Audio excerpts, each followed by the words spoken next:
What if I told you that one narrow strip of water, just 33 kilometers wide at its tightest point, could send your fuel bill through the roof, crash economies, and reshape global politics overnight? That's the Strait of Hormuz. And right now, the world is closer to losing it than most people realize. The bottleneck the world runs on. Let's start with the basics. Every single day, roughly 21 million barrels of oil pass through the Strait of Hormuz. That's about 20% of the entire world's oil supply, moving through a channel sitting between Iran on one side and Oman and the UAE on the other. Saudi Arabia, Iraq, Kuwait, the UAE, Bahrain, all of their oil exports flow through this one choke point. If this strait closes, even for a few weeks, the global energy market doesn't just shake, it collapses. Now here's where it gets really serious. Iran has openly and repeatedly threatened to shut the strait. Their military, specifically the Islamic Revolutionary Guard Corps Navy, has rehearsed blocking it. They've seized tankers before. They've laid mines before. In 2019, they did exactly that, and oil prices jumped 15% in a single day just on the fear of disruption. Imagine what an actual closure would do. The $150 question. Goldman Sachs, JP Morgan, and multiple energy analysts have run the numbers. A sustained closure of the Strait of Hormuz could push crude oil prices to $150 per barrel. Some estimates go higher, touching $200. Right now, Brent crude sits in the $80 to $90 range, so we're talking about prices nearly doubling, potentially overnight. Here's how that hits you personally. When oil goes to $150 a barrel, petrol prices at the pump don't just go up a little. In the United States, you're likely looking at $6, $7, maybe $8 per gallon. In Europe, where fuel is already heavily taxed, it could be even worse.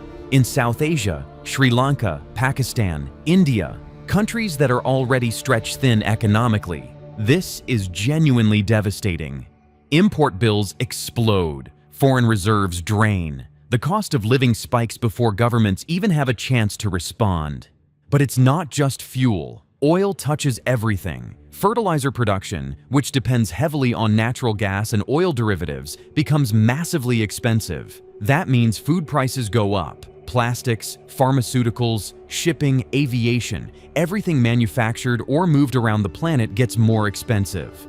The World Bank has previously estimated that a 10% rise in oil prices reduces global GDP growth by about 0.5%. Now multiply that by a price shock of 80% or more. Who gets hit hardest first? The countries with the least cushion get hurt the most, the fastest. Japan imports nearly 90% of its oil through the Strait of Hormuz. South Korea and India are in a similar position. These are major economies, and they have almost no short-term alternative. Japan's manufacturing sector, South Korea's semiconductor industry, India's rapidly growing economy, all of them run on Gulf oil. China is the world's largest oil importer, and a significant chunk of that comes through the Strait of Hormuz.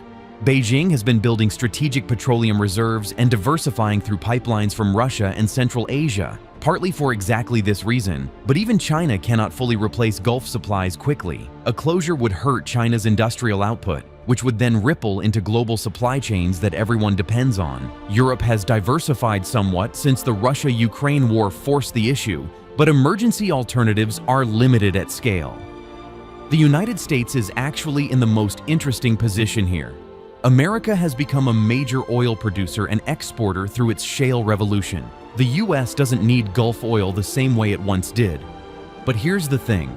Oil is a globally priced commodity. When prices go to $150 a barrel anywhere, it's $150 a barrel everywhere. American consumers and businesses still get hammered. The military and political powder keg. A closure wouldn't happen in a vacuum. If Iran moves to close the Strait of Hormuz, the United States Fifth Fleet, which is literally headquartered in Bahrain, would respond.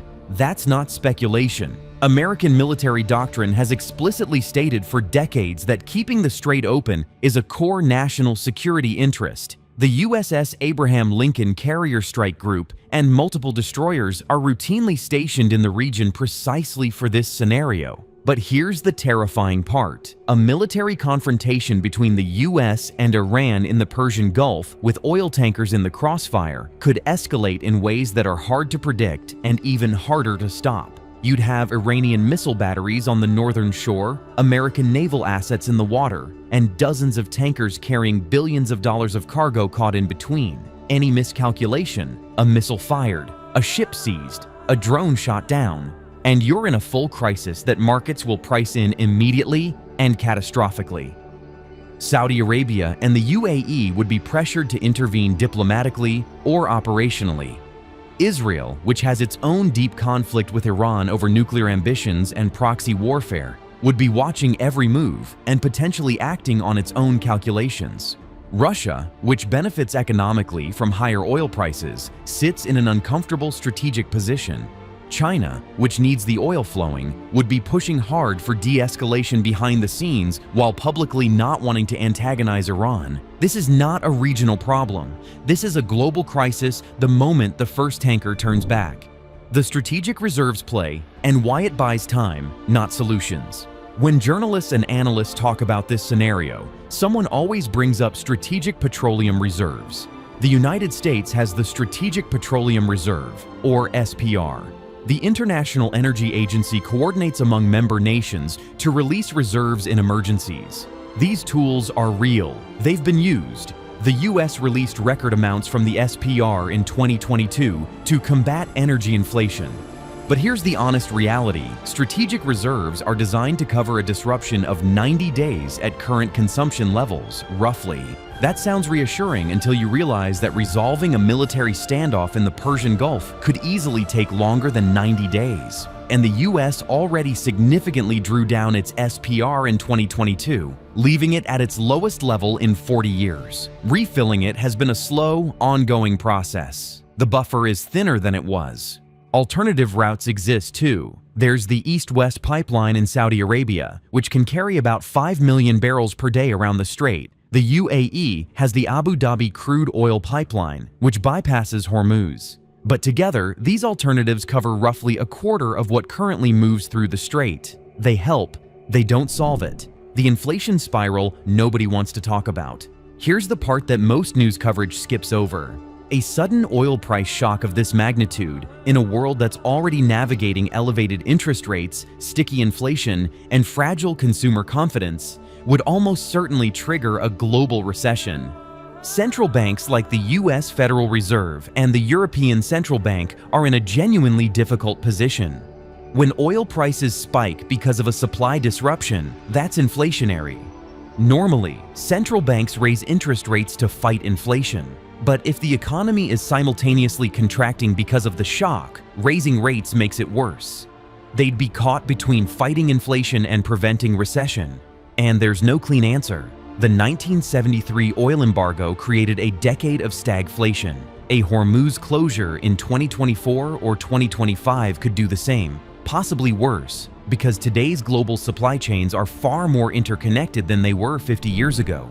Where things stand right now, tensions in the region are at their highest in years. The Israel-Hamas conflict has already drawn in Hezbollah, Houthi, attacks on Red Sea shipping, and direct Iranian military involvement in ways that were unthinkable 2 years ago. Iranian-backed Houthi forces in Yemen have been launching missiles and drones at commercial shipping in the Red Sea, a separate but connected waterway, since late 2023. The Bab el-Mandeb Strait has already seen serious disruption. Major shipping companies, including Maersk and BP, temporarily rerouted vessels around the Cape of Good Hope, adding weeks and millions in costs per voyage. The Strait of Hormuz hasn't been closed yet, but every week that conflict escalates in the broader region, the probability of a Hormuz incident goes up. So, if oil hits $150 a barrel tomorrow morning, is your country, your government, your household actually ready for what comes next? Because the governments and analysts who've run this scenario say most of the world is not.